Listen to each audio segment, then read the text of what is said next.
Okay, second time lucky. I just accidentally pressed it twice and immediately stopped the recording. So, this is a reading of the latest piece, which is about to go out into people's inboxes via the old VIP Readers Club from me, author Michael Campling. And this reading is for everybody. It's only the behind the scenes pieces that are for paying subscribers. So, I will crack on with it. I'm going to try a little experiment and just see if I can do my mailbox as well while I'm at it, but that might be a bit tricky, juggling all the different screens. Okay, so this piece was called War and Peace. No, not the novel, just me. A peaceful missive from the world of books. Hello there. All war is a symptom of man's failure as a thinking animal. John Steinbeck. I hope you're keeping well and managing to maintain your equilibrium. There's no doubt about it, we are living through turbulent times, but I hope my newsletters provide a moment or two of calm and maybe even a laugh. I've had some nice comments about the essay type pieces I've been sending out. Special thanks to Glenn Kay. So I hope to post more of those pieces. Apologies that my email schedule has gone to the dogs recently. I'm doing all I can when I can. And apologies also if you can hear chickens crowing that we've got, or roosters crowing. I have got the windows ever so slightly open, but I'm hoping the microphone will miss it. There are allotments behind the house, and the roosters have a fine time there, and apparently they're in good voice tonight. Anyway, back to the reading. I've been getting on with the next Devonshire crime thriller, and after a sticky point where I really didn't know how DC Spiller and the other hard-working coppers were going to solve the case, I had an aha moment. No, I didn't sing Take On Me in a high-pitched voice, and trust me, you don't want to hear that. I simply saw how the thing could be done. Confidence renewed, I ploughed on. I must be 75% through the first draft. I've also been getting the new version of A Study in Stone ready for publication. It took me a while to make changes in the light of comments from the beta readers, but I did it. Again, thanks to everyone who sent in feedback. And, I got some really valuable feedback. So I am adding in asides as I go here because, why not? And I will try and make sure I've emailed back to everybody. I think I have done them all, but then some came in later. And I'm not good with my inbox, as regular readers and listeners and viewers will know. Anyway, back to the piece. That book got me thinking about war because some of the story harks back to World War One. While in London for a writers' conference, I popped into the Imperial War Museum. I wanted to get a glimpse into the world inhabited by those characters. They might be fictional, but the people they represent were not, so I wanted to do them justice. Here are a few photos from my visit, and I've got a photo of the Imperial War Museum and some roses from the front, a typical sort of infantry World War One uniform. Well, I'm saying infantry, I don't have the information with me at the moment, but a kind of ordinary soldier's uniform. And I'm aware these things changed over time and were probably different in different regiments and so on, but it's just, it gives a point of reference perhaps. And there's also an officer's uniform. Relevant to the story, I felt, because officers and ranks were involved in the story. And now for some peace. And then there's a picture I took while I was out on a run of a beautiful thatched cottage, a typical sort of Devon, lovely scene, a lane, sunshine on a rather large white painted thatched cottage. And I've also put the caption that you can see the other club members leaving me behind the rotters because you can see them running off in the distance. But I caught up with them. Anyway, more photos soon. Until then, happy reading. And then, of course, the Reader of the Week. So this is relatively new, and you can still join in with this. And there's a link to the form in the newsletter. So, Reader of the Week. Thank you to the people who've stepped up to be Readers of the Week so far. Today we're saying hello to Mandy. So, first name Mandy, where you're from, Warrington, England. Favourite book, Dark Eden by Chris Beckett. Not one I know, but it sounds good. Favourite author, Ellie Griffiths. Very familiar with with those books, and the ones I've read, I've really enjoyed. Last book you read, The Lost Bookshop by Evie Woods. That sounds good too. Fun fact, in 2002, I received a highly commended for my exhibit in the World Flower Arranging Competition in Glasgow, which is amazing. So thanks, Mandy, I've written here, and well done for winning the award. Well deserved, I'm sure. And from what I've seen on TV, the standard of creativity in those competitions is extremely high.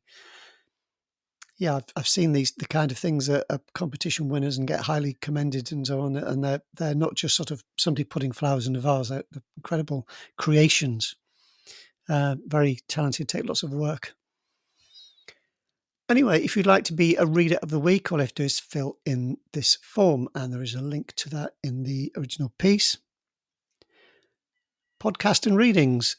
These audio and video recordings are for everyone. So this is what I'm doing now. So I'm linking. It's a bit meta, I know, but I'm reading the bit about the link to this kind of piece.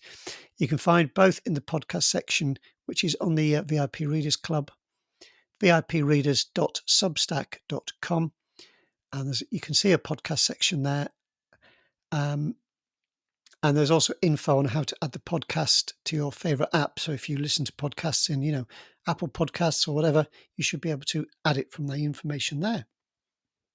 Because the audio part is a bona fide podcast. Behind the scenes, I sent out a live stream for paying members of the club. So in case you missed it, it's here, and there's a link there to the behind the scenes live. Again, you can find all these on the vipreaders.substack.com, but while everybody gets a free preview, there has to be something extra special, I think, for paying members. So that's one of the things they get, along with the chat and the comments feature. And that piece is called Behind the Scenes Live. How long does it take to write a novel? Oh, by the way, there is an option where you can sort of cash in a free one-time only sort of trial. You can do kind of a free trial where you get access, and I opted in for that piece. So that can be something that you can watch as your free trial if you wish. It's been a while since I experimented with that, but I think it's fairly straightforward. So it says, signing off. I'm almost ready to declare the Oh, hang on. Oh, no, that's a bit I need to read. So good job I'm reading it out. So I will sign off there, because that piece, actually, I haven't finished writing. Oh, how stupid of me. Anyway, I'll just be saying goodbye and letting you know that I'll be back in touch soon, and saying take care and happy reading. Now, what I want to try doing, and apologies if I miss anybody, but I want to try and do some shout outs to people who have emailed in. Oh, by the way, replying to the newsletter isn't great because it tends to get filtered into spam by my email, receiver or whatever, and in the software that I use. So I could be missing it. So I had a really nice message from Diane, who'd finished reading the beta reader. So again, this is one of the later ones that came in. So I'll try to write a reply as well. But Diane says, I'm so moved after finishing this book. Very few books reach the place of human contact like this one did for me. What started out as my favourite characters, Dan and Alan, solving the crime. I won't give any spoilers here. To journey into World War I history. So I was mesmerised. Your skill in bringing out the depth of this story is invaluable. I enjoy writing. Look forward to more books from you. Thank you for your gift. I wish you the best. That's from Diane. So thank you so much, Diane. It's really appreciated. I didn't read it out word for word because I don't want to do any spoilers. I've had a couple from Glenn. I mentioned him in the new letter as well, because it's always nice to have regular correspondence. So in one email, I put, what is the collective noun for writers? And he suggests, tongue-in-cheek, that according to, you could ask some literature critics who always seem to imply that there is a dearth of good writers. So the collective noun could be a dearth. Well, and he says, P.S., that was very tongue-in-cheek. So thanks, Glenn. Yeah, I totally got that. The other thing that happens when people reply to newsletter is they get put into the same conversation, and so they're kind of stacked one on top of the other, which makes it quite hard to actually pick them out. So Cinder says, I hope I'm reading that right. Just as glad it was repaired. This is about my car and when your car might explode piece. So glad it was repaired. Yo-yos hit myself trying new tricks many times. I had a proper wooden one in yellow. Cheers. Yes, I know what you mean. Those proper ones, those quite heavy ones, could be quite lethal. Well, not literally. Oscar says that was a great email, Mikey. I remember the clacker balls. That was partly what the email was about. Didn't have one myself, but remember my friend's dad making some with fiberglass resin. Oh, they were probably better than the ones you bought. We had such simple fun in the old days. And he mentions that my piece where I said I wanted to say hey in a loud voice, startling the other customers and sweep my arm towards the ranks of cars. I was wondering, do all these cars explode too, or is it just mine? He says I should have said it, and yeah, maybe I should have done. It would have been quite funny, but I don't know. It might have taken a bit more self-confidence, perhaps. So, let's try again.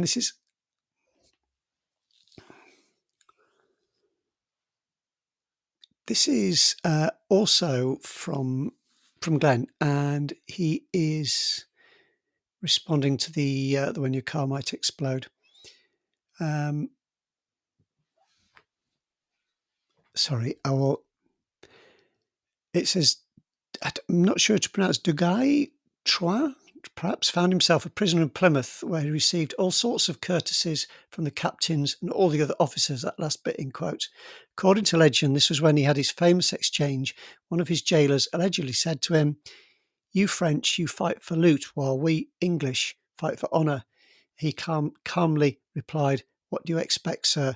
Everyone fights to get what they lack." So that's a nice quote. I can't attest to the verity. I'm sure it is right. But yeah, it's interesting. It's always nice to have extra bits that people send in. I'm just looking. I don't think there are others, but as I say, because my inbox gets a lot of other stuff in it. Oh, there was one, and I don't know. This is from Wendy, who said she had trouble, and I would definitely make sure I reply to this, setting up the Substack app on the phone, because it does ask for contacts. And, understandably, people don't want to do that. And I believe you have to hunt for it a little bit, but there is an option to say no, and you skip past that step. But I'm sure by design they've made it a little bit harder to see. You know how they do these things in apps and websites and stuff. So yeah, sorry I had that experience, Wendy. I will jot a reply down, but I did some research and I believe it's possible just to say no, you can't have my contacts, and carry on and use the app anyway. And from what I recall, it doesn't nag you to keep doing it. Some apps do, don't they? They keep saying add your contacts. It's pretty controllable, the app. So I use it. So I wouldn't recommend it if I didn't use it. I use it all the time, and I've turned off all the notifications. I found that quite easy to do, so it doesn't pester me. It doesn't nag me. It just kind of sits there. The only extra thing they do is they will sometimes email you other people you might like, kind of thing, and that's often recommendation. So I recommend, I don't know, 2 or 3 other newsletters just from people I've genuinely found entertaining. I thought other people might like.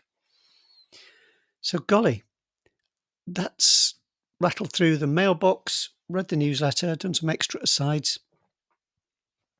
All this goes up onto YouTube as well, and it will be on the old vipreaders.substack.com. And yeah, it's pretty easy to find, and you don't have to use the app. It does work as a website as well. So it's kind of emails, newsletters, website, chat, videos. It does everything. So you don't need the app, but you might find you get more out of it in some ways. Totally up to you, totally optional. If it wasn't optional, I wouldn't be using it at all, because I don't like sort of shady practices. They only make money if people set up paying subscriptions, most of which I get that money just to help keep the lights on and keep the wheels on this thing, keep the show on the road. so they just take a little percentage. But again, it has to be totally optional. And that's why the bonus content I do is very much extra. To be honest, you can probably have a fine time. I'd probably put out more than enough content probably for most people. Probably think, will this guy go away and shut up? But I put out enough stuff. I think that you won't miss it because I don't want to be dipping into people's pockets at all.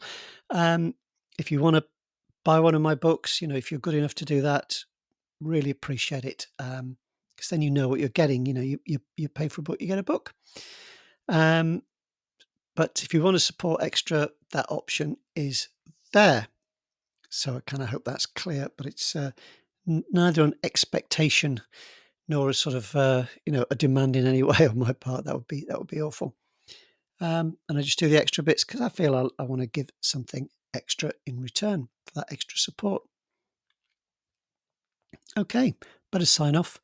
It's a problem once I get talking. Okay, and as always, look after yourselves. Take care. Hope you've got some nice books to read, and I will talk to you again soon. Bye.